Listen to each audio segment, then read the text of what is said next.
videos offer limited ad space. That means lower revenue per view, and creators are feeling it.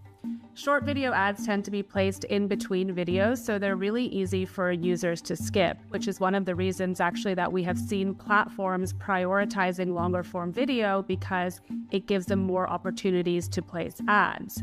Most platforms, with the exception of YouTube and now Snapchat, also don't share ad revenue from short form videos with creators, partially because it is harder to attribute an ad view to a short video than it is a long form video when those ads are placed directly in the content.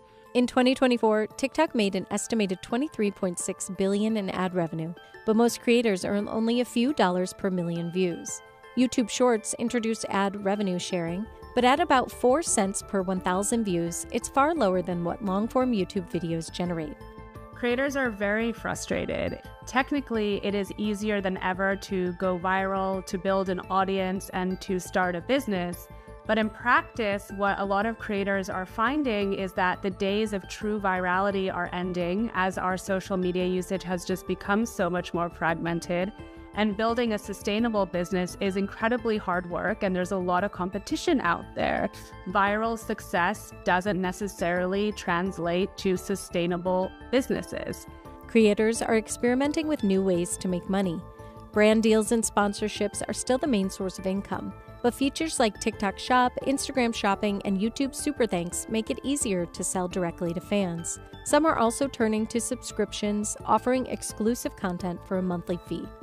This year, we expect creators to generate just over $10 billion from brand deals on social media, but their individual earnings will vary significantly based on a lot of different factors like which platforms they're on, how many platforms are included in the deal, follower counts, content formats, and the type of partnership. I think if you're a company like Meta or Google, the revenue might not be there simply because it's the newer format and you're already doing advertisements against your existing format. So as you introduce a new product, essentially, you really got to get advertisers to learn the new offering, figure out how to do it, but then at the same time, you're cannibalizing your other offerings, right? So there's a transition period.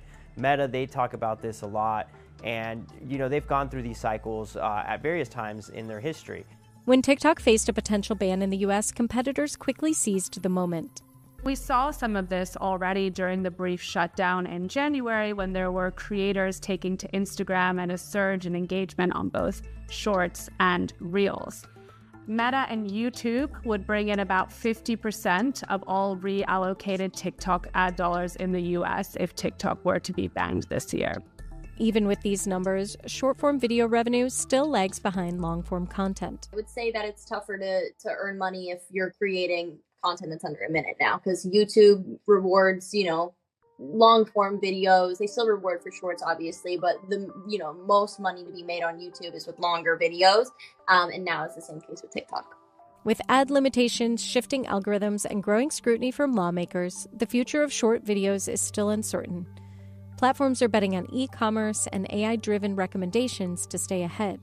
But as engagement skyrockets and attention spans shrink, one question remains. Is short-form video evolving social media or just reshaping how we consume content, for better or worse? So it certainly feels like, at least anecdotally, it does feel like it's affected people's attention span. In many ways, it's like Pandora's box, and it's been opened. You can't, exactly put it back in, right? So this is where we're at, and a lot of people love, social media, and this is just kind of like the format of choice at the moment.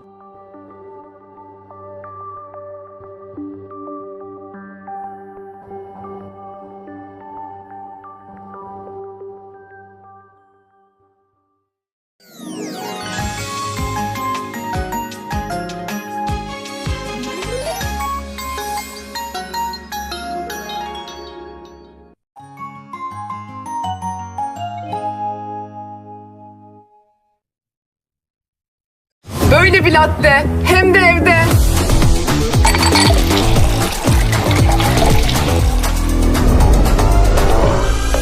Kahve ve sütün mükemmel birleşimi. Sütaş latte. Böyle bir latte, hem de evde.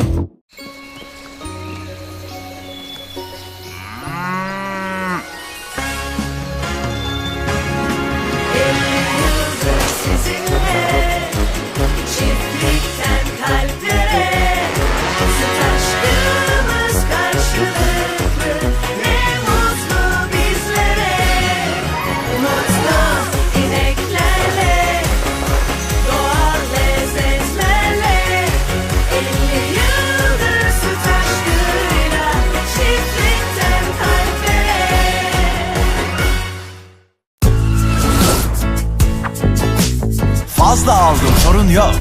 Tam bir boş. Ne de olsa geniş çok. Tam bir boş. Daha yer lazımsa. Tam bir boş.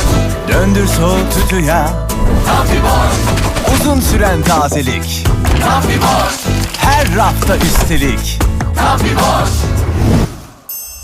Enerjiyi abartmaz. Tam bir boş. Faturayı kabartmaz. Karşınızda 2 ayrı hava akımı teknolojisiyle uzun süreli tazelik sağlayan Bosch Flex Large buzdolapları. Geniş iç hacmi ve sınıfının en düşük enerji tüketimiyle tam bir Bosch.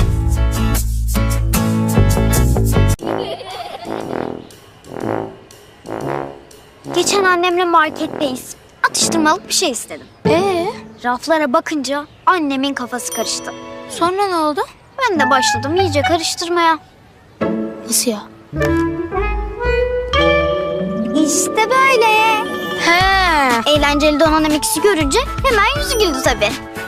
Danone lezzetleriyle eğlenceyi kaşıkla.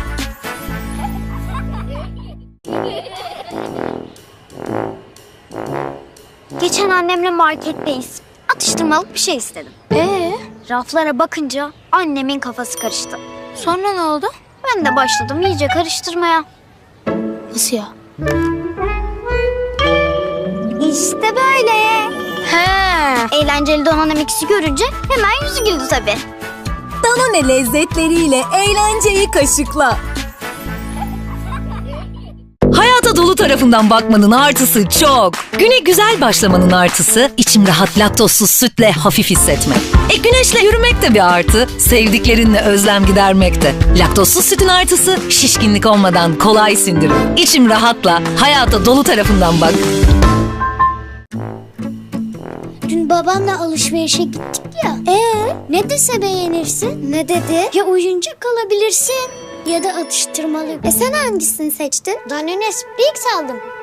İçinde hem yoğurdu var hem de oyuncağı.